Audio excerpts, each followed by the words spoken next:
Ingin mengucapkan selamat kepada orang-orang kita yang pulang untuk diaspora berkumpul di Padang. Doa kami dari masyarakat Indonesia di Minang di Belanda yang jumlahnya cukup banyak, sekitar 300 orang.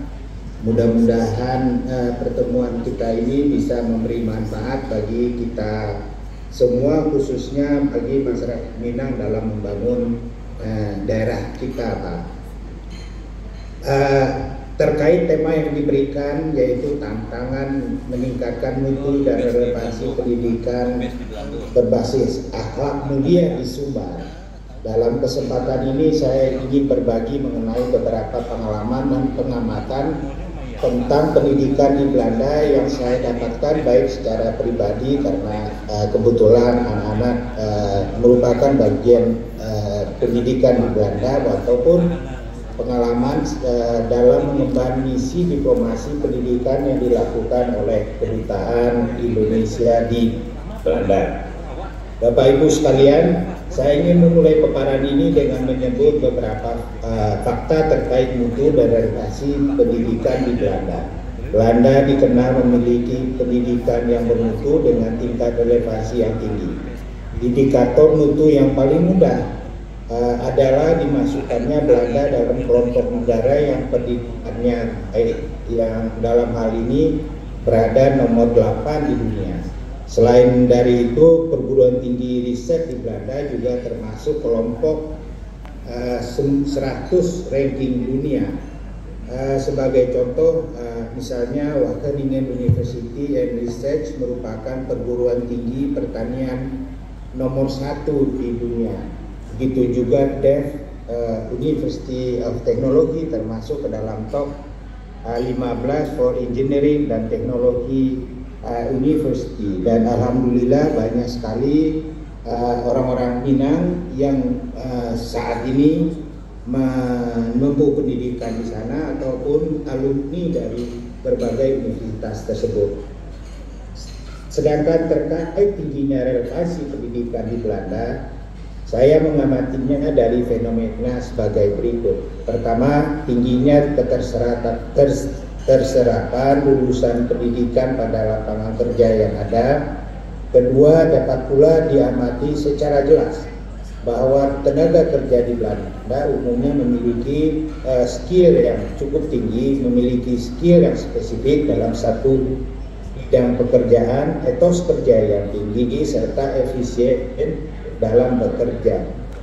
Lulusan pendidikan Belanda pada umumnya dibutuhkan dan terserap oleh lapangan kerja yang ada.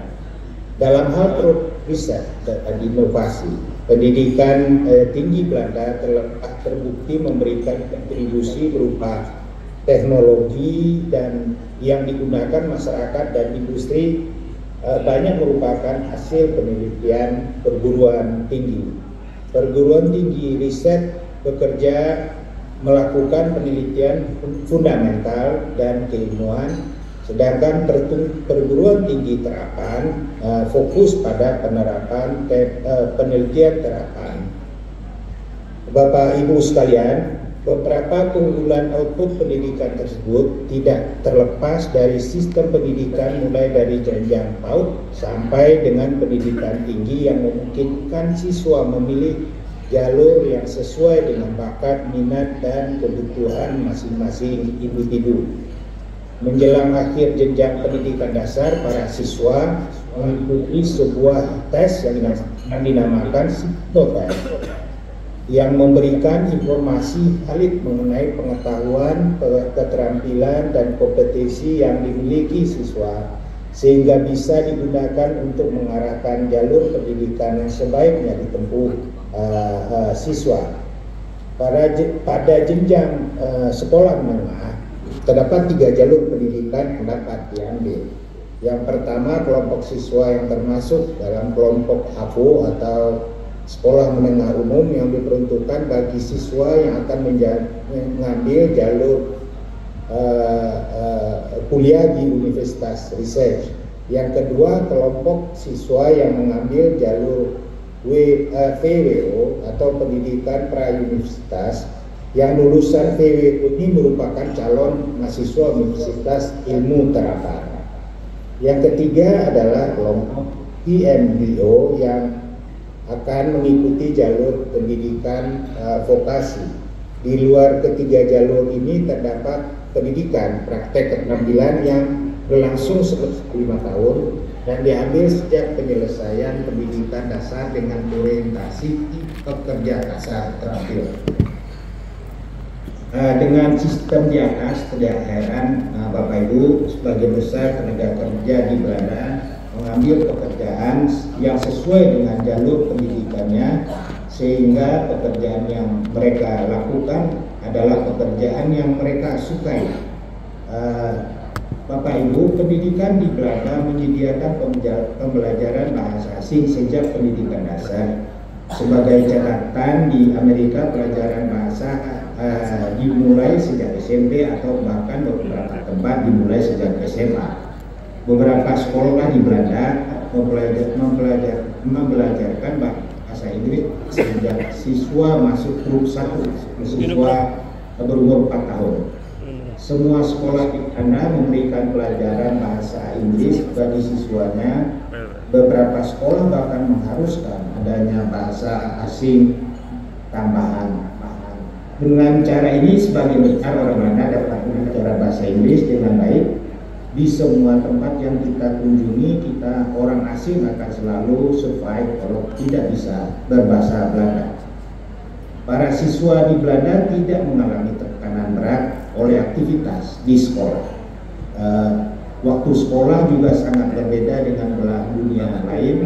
Ada sekolah dasar waktu belajar adalah pukul 8.30 hingga pukul 15, tetapi para siswa berkesempatan juga untuk istirahat dan makan siang. Pada hari Rabu, siswa hanya bersekolah hingga tengah hari. Siswa di Belanda sangat sedikit mendapatkan pekerjaan rumah. Belanda memanfaatkan betul hasil riset yang menyatakan bahwa bermain dan berolahraga sangat vital bagi pertumbuhan anak dan kinerja sekolah. Karenanya siswa yang berumur di bawah 10 tahun jarang sekali mendapatkan PR, tetapi juga mereka justru diberi kesempatan untuk lebih banyak bermain dan juga berolahraga. Bapak Ibu sekalian, fakta lain terkait dengan pendidikan tinggi di Belanda adalah bahwa pendidikan di Belanda sangat murah dan terjangkau bagi warganya. Untuk pendidikan dasar dan menengah, orang tua tidak perlu membayar sama sekali, sedangkan untuk pembayaran biaya sekolah hanya dilakukan saat berusia 16 tahun, yang dalam 1 tahunnya pelajarnya hanya membayar 2.000 US dollar setiap tahun. Ini merupakan biaya sekolah yang sangat murah dibandingkan beberapa negara Eropa atau di Amerika. Terkait dengan metode pembelajaran, Belanda juga diakui sebagai pencetus sistem pembelajaran berbasis masalah atau problem based learning. Saya memahami seperti yang disampaikan oleh Bapak Dirjen tadi, pendekatan ini diarahkan juga oleh Menteri Pendidikan kita, Bapak Menteri Nadiem, untuk diterapkan di Indonesia.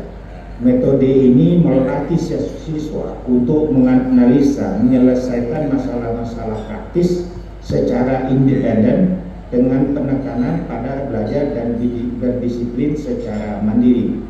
Sebagian besar program studi menempatkan penulisan makalah, bekerja secara grup untuk menganalisa dan menyelesaikan masalah tertentu, mengaktualisasikan pengalaman belajar dan praktikum dalam bentuk internship, dan melakukan riset di laboratorium. Dalam praktek pembelajaran, interaksi dalam kelas sangat dijunjung tinggi. Para siswa diharapkan dapat mengkaji pengetahuan yang disampaikan, membangun serta mengekspresikan pendapatnya. Mahasiswa tidak boleh pasif, tetapi aktif dan kritis mengenai bahan yang disampaikan oleh dosen. Bapak Ibu sekalian, lesson yang bisa kita ambil terkait mutu dan relevansi pendidikan di Belanda adalah antara lain, pendidikan harus memberi ruang yang cukup bagi para siswa untuk memilih jalur studi sehingga sesuai dengan minat, bakat, dan kebutuhan. Dengan cara ini, proses pendidikan dan pembelajaran menjadi enjoyable, dapat dinikmati oleh para siswa atau peserta didik. Proses pendidikan dan pembelajaran yang menyenangkan, yang memungkinkan para siswa mampu menemukan potensi diri dan mengembangkan kreativitasnya. Pendekatan problem-based learning yang diterapkan di semua jenjang pendidikan memungkinkan siswa di Belanda mampu berpikir kreatif, kritis, dan kreatif. Diversifikasi perguruan tinggi menjadi universitas riset, universitas sains, terapan, dan vokasi keterampilan memungkinkan dihasilkannya tenaga kerja sesuai dengan bidang yang dibutuhkan serta penelitian yang aplikatif. Tentu saja pelajaran ini harus kita adopsi melalui berbagai penyesuaian terkait dengan aturan dan norma yang berlaku di negara kita, khususnya juga norma-norma kita di daerah kita di Minangkabau. Bapak Ibu, demikian yang dapat saya sampaikan. Semoga terdapat pelajaran yang dapat kita petik dari sistem yang ada di Belanda tersebut. Kami dalam kesempatan ini juga didampingi oleh Profesor Dr. Agus Setiabudi atas pendidikan di KBRI Denpasar. Sekali lagi terima kasih atas undangan ini. Doa kami agar pertemuan diaspora Minang di saat ini dapat memberi manfaat bagi kita semua. Assalamualaikum warahmatullahi wabarakatuh. Waalaikumsalam. Kita berikan tepukan yang hangat pada Bapak Duta Besar kita, Bapak Maherfas. Kita lanjut kepada Bapak Duta Besar kita